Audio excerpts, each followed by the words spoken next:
Hello everyone, welcome to APB Foodies and আশা করি তোমরা সবাই ভালো আছো। বুঝতেই পারছো বাইরে প্রচণ্ড গরম পড়েছে, তো সেরকমই একটা ঠান্ডা হয়ে যাওয়ার মতন মন ভালো করার রেসিপি নিয়ে চলে এলাম। উইদাউট মিল্ক, উইদাউট সুগার কিন্তু আমি এখানে আইসক্রিমটা বানাচ্ছি। দেখতেই পাচ্ছ আমি 3টে আম নিয়েছি আর জাস্ট 3টে ইনগ্রেডিয়েন্টস। তার মধ্যে একটা তো বলে দিলাম আম, তার সাথে অ্যাড করবে ফ্রেশ ক্রিম। ফ্রেশ ক্রিমটাকে বিট করে নেবে। আর লাগবে কনডেন্স মিল্ক। কনডেন্স মিল্ক আর ম্যাঙ্গোটাকে কী করবে, ভালো মতন করে একটু জলে ভিজিয়ে যাতে ওর কষটা বেরিয়ে যায়, ছোটো ছোটো পিস করে মিক্সিতে একটু ব্লেন্ড করে নেবে। ম্যাঙ্গো পিউরি যেটা, সেইটা আমরা নেব, পাল্পটা একটু থিক হবে। তারপর এরকম একটা আইসক্রিম বক্স নিয়ে নেবে, সেখানে মিক্স করে নেবে condense milk, fresh cream and the mango pulp thoroughly. Mix করার পর আইসক্রিম বক্সে ঢেলে নাও। আর প্রথমে একটা লেয়ার ঢেলে নেবে আইসক্রিমের এই মিক্সচারটা।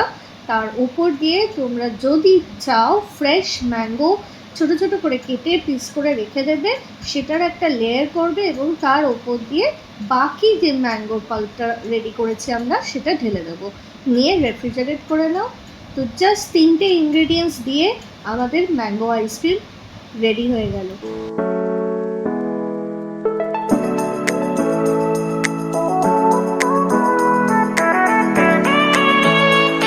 এরপরে এরকমভাবে জুলিয়েন্টলি যেরকম নাটস ভালোবাসো অ্যাড করতে পারো। আমি এখানে পিস্তা, আমন্ড আর কাজু বাদাম অ্যাড করেছি। তার সাথে আরও একটু ফ্রেশ ফ্রুটস, ফ্রেশ ম্যাঙ্গো কেটে রেখেছি, যেটা গার্নিশ করবে সব শেষে। এবার স্কুপ করে নাও, নিয়ে আইসক্রিম বলে সাজিয়ে ফেলো। তার উপর দিয়ে আমরা জুলিয়েন্টলি কাটা যে পিস্তা, কাজু বাদাম, যে নাটসগুলো আছে সেগুলো অ্যাড করব এবং ফাইনালি আমরা টপিংসে দিয়ে দেবো ফ্রেশ ম্যাঙ্গো পিসেস।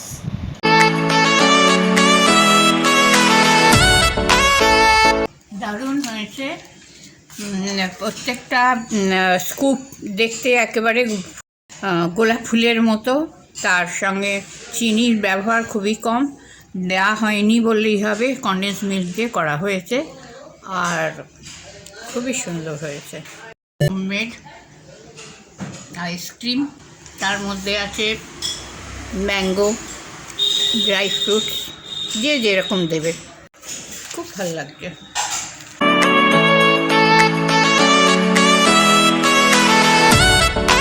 এবার চকলেট লাভার্সদের জন্য নিয়ে এসেছি চকলেটি আইসক্রিমের জন্য লাগবে দুধ। এখানে আমি কাস্টার্ড সুগারও ইউজ করব। তার সাথে লাগবে ক্যাডবেরি পাউডার।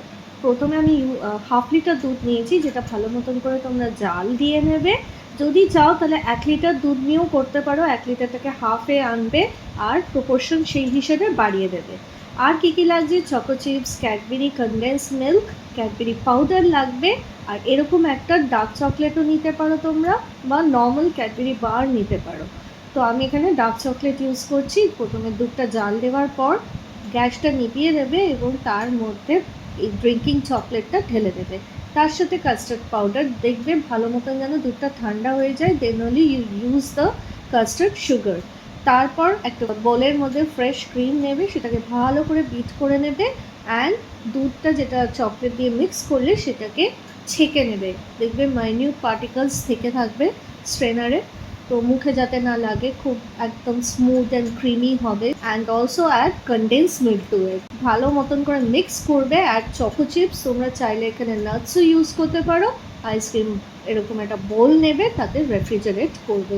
রেফ্রিজারেট করার পর এবার চলো গার্নিশ করা যাক। গার্নিশের জন্য আমি এখানে নিয়েছি ক্যাডবেরি শটস দিতে পারো, ক্যাডবেরি কিউবস দিতে পারো, ওয়েফার্স নিয়েছি, কিটক্যাট নিতে পারো। তো স্কুপ করে এরকম আইসক্রিম বলের মধ্যে দিয়ে দেবে। ওপর দিয়ে আমি এখানে চকো চিপস, চকলেট বলস আর ওয়েফার্স অ্যান্ড কিটক্যাট দিয়ে গার্নিশ করেছি।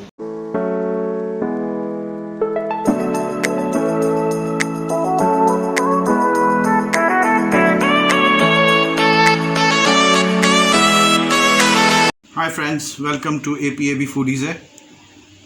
আজকের এটা চকলেট আইসক্রিমের রিভিউ দিচ্ছি।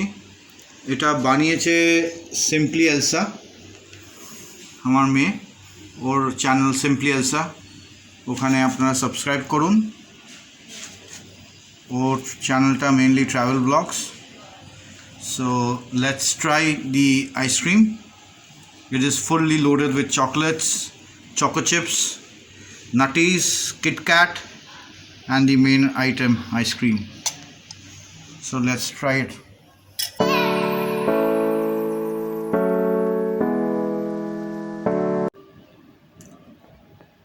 অসাধারণ। তো বাইরের আইসক্রিমের থেকে ফেল হয়ে যাবে বাইরের আইসক্রিম। খুব গরম পড়েছে, এটা must try recipe. In this heat you can try this and make this ice cream at home at a very reasonable price. এই যে চকো চিপস আপনারা গড়িয়াহাট মার্কেটে গেলেই পেয়ে যাবেন। নাটিস, কিটক্যাট, ওয়েফার্স।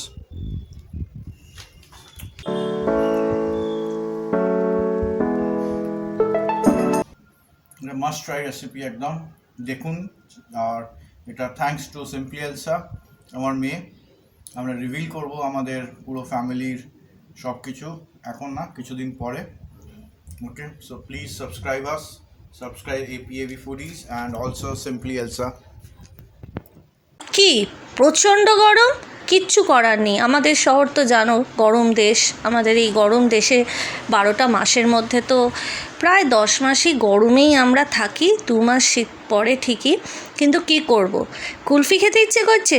আজকে তোমাদের জন্য APAB Foodies শাহি কেসর পিস্তা কুলফি নিয়ে এসেছে। তার জন্য কি লাগবে, বেশি কিছু না, বাড়িতে সবারই থেকে যায় দুধ। 1/2 লিটার দুধ আমি এখানে নিয়েছি। একটু করে ঠান্ডা দুধের মধ্যে কেসর একটু মিশিয়ে নেবে, যেহেতু এটা কেসর পিস্তা কুলফি তো কেসর তো লাগবেই। তার জন্যে কেসরটা আমাদের ভিজিয়ে দিতে হবে। 1/2 লিটার দুধকে ভালো মতন করে ঘন করবে, দেখবে কনসিস্টেন্সিটা খুব বেশি ঘন হয়ে যাবে না, কারণ বেশি ঘন হলে মুখে সরসর এসে যাবে। এর মধ্যে যখন এটা ভালো মতন করে মেশানো হয়ে যাচ্ছে, কেসর যেটা ঠান্ডা দুধে আমরা মিশিয়েছি সেটা দিয়ে ফেলো। দেখো এই রকম হবে, ঠিক এইরকম কনসিস্টেন্সিতেই ক্ষীরটা বানানো হবে। তার মধ্যে আমি এখানে অ্যাড করে দেবো লম্বা লম্বা জিরি করে পিস্তা, আমন্ড, কেশুস। আচ্ছা, আমন্ড আর পিস্তাটাকে একটু জলে ভিজিয়ে রাখবে আর খুব সাবধানে কাটবে যাতে হাত না কাটে। এবার আমি এখানে 6 জনের মতন বানাচ্ছি, তাই কুলফি মোল্ড নিয়ে নিলাম। সেই কুলফি মোল্ডের মধ্যে ঠান্ডা করা ক্ষীরটার সাথে মেশানো আছে সমস্ত রকমের ড্রাই ফ্রুটস, এইগুলো আস্তে আস্তে করে মোল্ডের মধ্যে দিয়ে দেবে।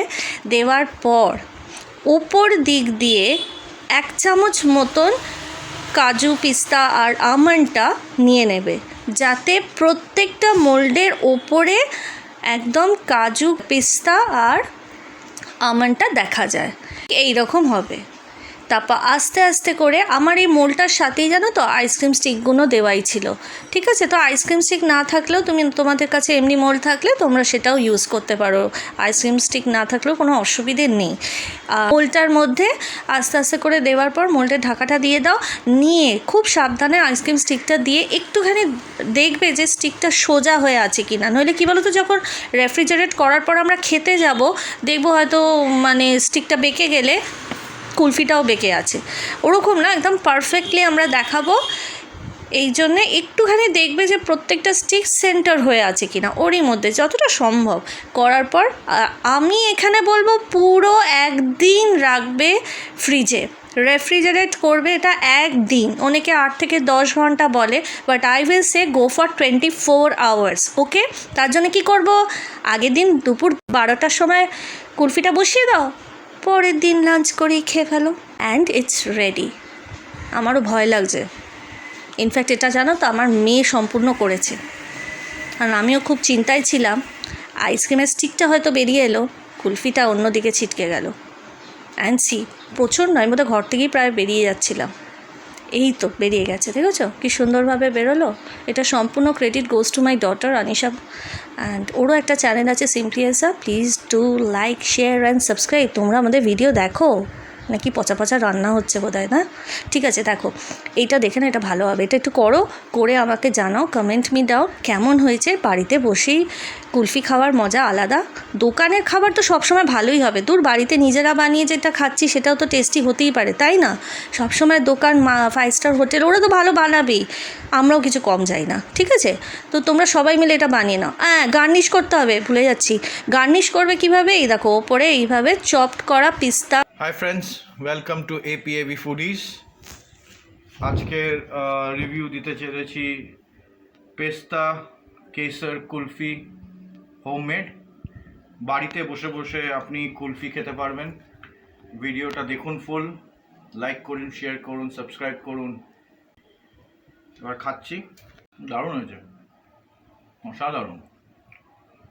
বাইরের কুলফি কাছে একদম খেতেই হবে না, এই বাড়িতে বানিয়ে বসে খেতে পারবেন। ট্রাই করুন আপনারা, আপনাদের জন্যেই এটা বানানো আমাদের, যাতে বাড়িতে বসে আপনারা খেতে পারেন, রেসিপিটা ফলো করেন। আর এটা সিম্পলি এলসা বানিয়েছে।